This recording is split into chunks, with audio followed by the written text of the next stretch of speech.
Ayo tahu, pamkre dari mana? Ya, tapi Mama Jawa. Ini model bundar begini. Nah, waktu Papa pertama kali ketemu Kakak Ino, Papa pikir dia mau bunuh diri. Kenapa? Di kapal Labobar. Bukan. Dobon Solo. Kapal Dobon Solo. Waktu itu Papa dari Sorong mau ke Biak. Lewat Manokwari. Nah, ternyata Kakak Ino naik dari Manokwari. Mau kemana waktu itu? Ke Biak. Main ke Biak. Nah, dia ada di dek paling atas kapal yang di teralis itu. Bayangkan, itu pinggirnya langsung laut. Woi, waktu Bapak lihat anak ini, masih kurus sekali. Kurus sekali. Ya, betul nggak? Betul. Sekelingking Bapak ini. Kayak Reno. Iya. Oh iya, saya belum tahu. Kenapa kamu di situ? Nah, ternyata ya itulah. Maaf ya. Jadi papa mama nggak harmonis, nggak tahu dia mau apa. Nah, waktu sudah turun Biak, jadi nanti kalau Pak langsung manggil papa ya, nanti ke Manokwari ketemu lagi. Akhirnya ketemu. Nah, hari ini, saudara, ini sejarah yang luar biasa. Indonesia dan dunia digemparkan dengan pengadilan Indonesia. Ternyata di Indonesia masih ada hakim yang takut Tuhan dan adil. Amin. Nah, sehingga tulis ya ini bukan masalah Richardnya, tapi ini betul-betul luar biasa. Gempar berapa jam yang lalu. Karena Eliezer diputus hakim 1 tahun 6 bulan, 1,5 tahun. Nah, pengacaranya itu Roni Talapesi. Itu sama-sama nakalnya dengan Ino waktu itu di Manokwari. Sekelas nggak kamu? Enggak, saya lebih tua. Saya SMA kelas 1. Oh, dia kelas 2 SMP. Iya, Roni kelas 2 SMP. Jadi waktu Papa ketemu Bang Roni Talapesi ini waktu dia masih SMP kelas 2. Kurus juga waktu itu. Ya tinggi tapi. Nggak tahu masa depannya mau bagaimana Roni Talapesi. Dia sejak umur 4 tahun ayah kandungnya meninggal. Jadi dia nggak pernah lihat wajah ayahnya. Nah, ibunya ada di Manokwari. Lalu saya temui ibunya. Aduh, ibunya senang karena Papa mau biayai dia. Sampai lulus SMP, dia kuliah sekolah SMA di Manado. Lulus, itu saya tanya, Ron, kamu cita-citamu apa? Dia bilang mau jadi pengacara untuk membela orang Papua. Bagus. Nah, dia kuliah hari ini. Dunia melihat, Indonesia melihat orang itu. Nah, sekarang Ino cerita, ya. Sekarang kakak Ino ini jadi pengusaha sukses. Tahu apa? Kalau nggak sukses nggak segemuk ini. Ya, pesan apa ke adik-adik ini sesama Papua ini? Ayo, yang kenceng ya supaya dengar. Kemudian zoomnya nggak terganggu. Atau Filipus ngambil lewat Facebook suaranya. Ya, oke. Nah, buat kalian pertama adik-adik ini, tolong jangan pernah sia-siakan waktu. Dengar ya, jangan sia-siakan waktu. Oke. Dulu pernah kakak melakukan kesalahan, sama juga nakalnya minta ampun. Tapi sekarang masih, cuma beda nakal. Ya. Sayang, waktunya tuh sekarang ini menyesal. Cuman karena kalian tahu Eliezer kan? Eliezer yang anaknya kakak selalu bilang sama dia, jangan seperti saya. Kamu punya waktu, punya kesempatan, kalian sekarang dunianya kan sudah terbuka, betul? Jadi kalian mau jadi apa saja, tadi siapa mau jadi DPDN, sekolah di DPDN, boleh. Tadi siapa yang mau jadi pengusaha, boleh. Satu, pertama, taat sama firman Tuhan. Nah, kalau sudah kalian sudah taat, pasti kalian tidak akan sia-siakan waktu. Jadi waktu yang diberikan, waktu yang ada sekarang. dengar ya sana, dengar. Sekarang ini waktunya kalian belajar di sekolah, manfaatkan itu. Belajar yang kalian, apalagi yang kalian mau, hajar habiskan. Karena ada waktunya nanti kalian akan berkembang. Pertama ya. Kalau ada jangan diangkat satu-satu. Diangkat satu-satu jangan. Diangkat satu-satu jangan. Jangan diangkat. Maju. Jadi kan diangkat. Ada kejadian apa ini? Ya terus. Jadi, oke, kakak cerita sedikit ya tentang kehidupan kakak waktu SMA. Jadi kakak ini paling disayang sama guru. Sayang positif, sayang negatif. Disayang guru sampai SMA-nya tuh 5 tahun. Itu negatif, sayang. Ini disayang. Jadi jangan ditiru. Jadi kakak pesan sama Esther jangan kayak bapak. Saking disayang kita tahu. Nah, itu yang makanya waktu itu bapak tanya papa ya? Iya. Papa atau papa. Jadi waktu itu papa tuh saking marahnya itu waktu itu di sekolah kan di Jogja. Papa saking marahnya sama kakak, papa tuh sampai bilang begini, tolong polisi tuh tangkap dia. Tangkap anak ini. Saya betul menghadapi dia ini. Aduh, Papa tuh ke Jogja hanya untuk mau cari saya. Tapi pesannya begini, karena saya bilang begini, polisi siapapun mau tangkap saya nggak takut. Jadi zaman itu kan tidak ada viral-viral, jadi berani. Polisi itu kan nggak ada media sosial kayak sekarang. Polisi siapapun saya nggak berani. Saya bilang gitu. Tapi kalau namanya Bapak Daniel Alexander, sudah hilang. Nggak berani. Jadi waktu itu sampai bengkelnya papa bilang cari dia, tangkap, kasih masuk penjara. Tapi jangan apa-apain, nanti saya yang datang. Pernah sekali ya, ini cerita saya Pak. Papa sekali pernah di Manokwari.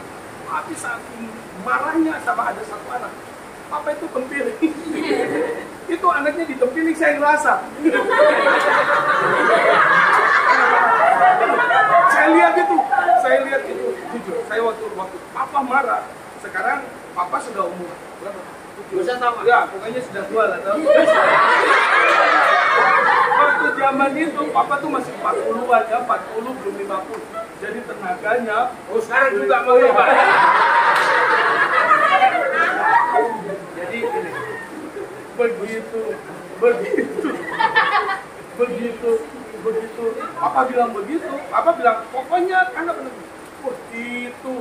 Setiap papa ke Jogja, saya nggak akan muncul. Saya akan pasang radius dari papa tuh 10 km lebih. Jangan sampai dekat. Jadi ya, itu bukan keren, bukan hebat.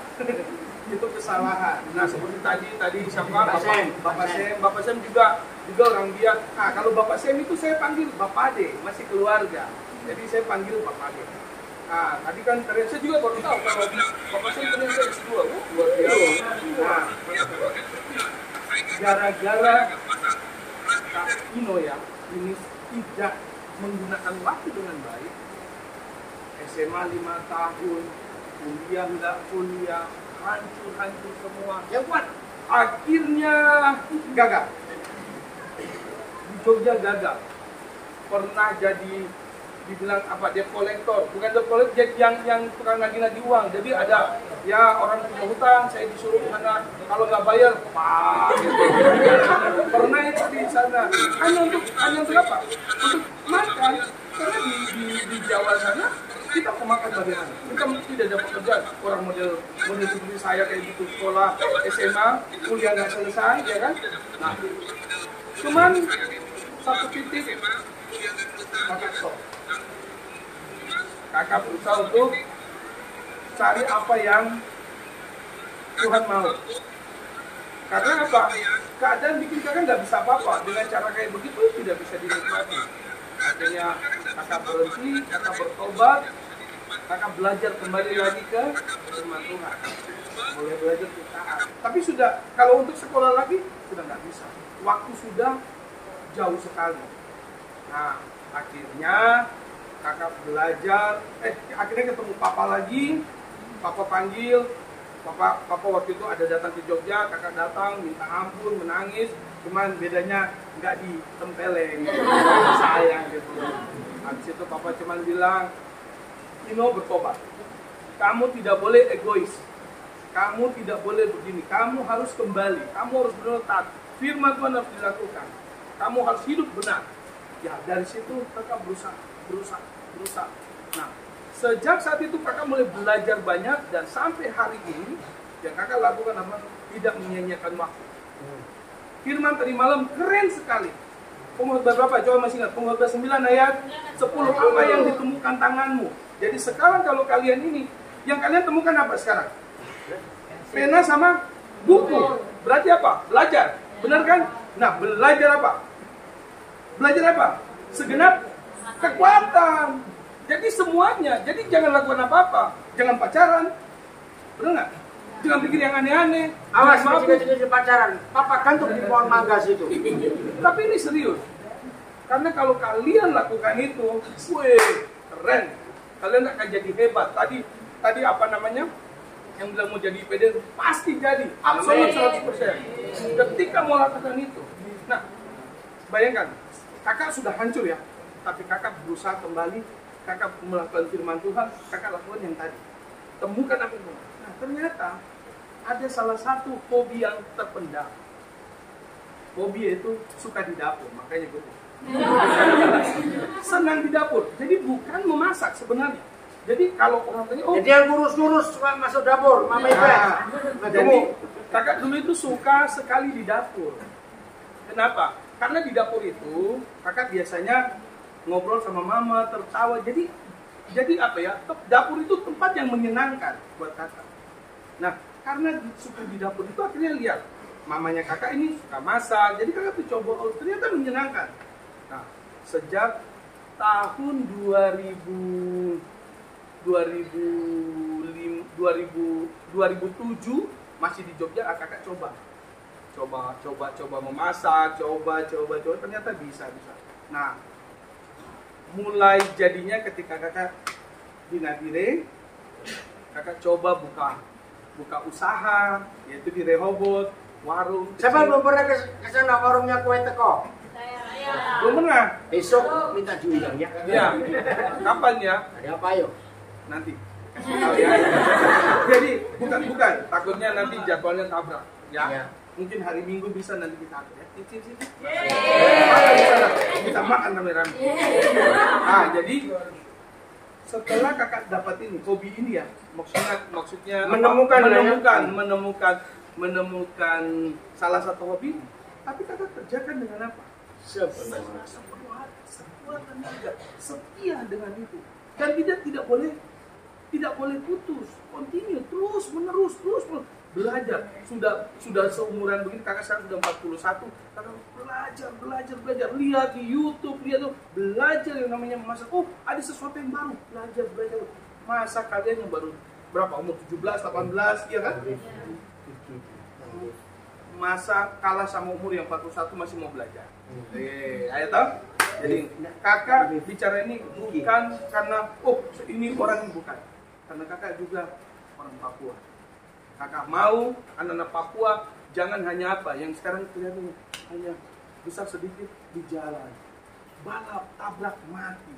Kakak punya keluarga banyak yang kayak begitu. Saya bilang, mau jadi apa? Karena ini, tempat ini, Papua ini, tangan kalian. Ya. Kalian harus pegang kendali. Bukan berarti, orang lain tidak boleh masuk. Bukan. Kalian harus bersaing. Bukan berarti, saya punya tanah, jadi kau tidak boleh datang ke sini. Ini saya punya tempat. Tidak begitu caranya. Pertanyaan sekarang, kalian lahir di sini, apakah tanah itu kalian bawa dari dalam rahim?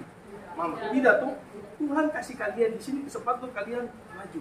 Nah, tapi caranya bagaimana? Bukan usir orang pendatang jadi dulu tidak boleh pergi. Tidak. Yang harus dibuat bermutu, yang harus dibuat maju itu kitanya, anak-anak Papua. Supaya mereka lihat bahwa orang Papua tidak hanya bisa bateria. Orang Papua tidak hanya bisa, ini saya punya. Bukan itu. Tapi orang Papua bisa bersaing. Banyak.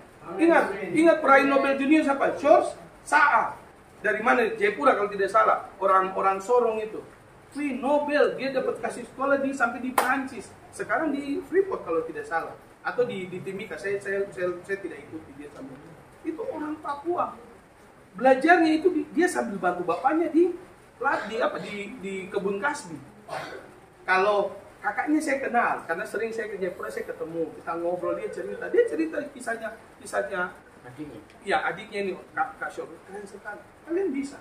Harus bisa. Kalau kita nonton ada pilot di Selandia Baru, pilot Garuda di sekolah kan itu. Iya. Orang Papua cewek lagi. Orang Papua sudah banyak. Presiden punya juru apa? Ya, Menteri Muda apa istilahnya? Bukan. Wakil Menteri ya. Bukan wakil menteri yang Menteri Muda itu yang anak-anak muda itu. Siapa namanya? Memberasa. Ya, Memberasa. Kalian mau jadi nggak seperti dia terkenal? Mau kan? Makanya belajar. Pertama Pak, taat apa? Firman Tuhan. Kalau kalian taat firman Tuhan, lalu kalian motivasi diri kalian. Tidak usah, umpamanya begini, teman sebelah dia tidak mau belajar, biar sudah. Yang jadi itu kalian. Kalian nanti berasal tidak berasal bukan karena teman, bukan karena orang tua, bukan. Karena kalian sendiri yang memotivasi atau tidak. Mau maju atau tidak. Itu. Jadi semangat harus ada. Anak Papua harus, Nabire punya slogan apa? Nabire hebat. Iya toh? Berarti anak-anak Nabire harus hebat. Itu dia. Oke.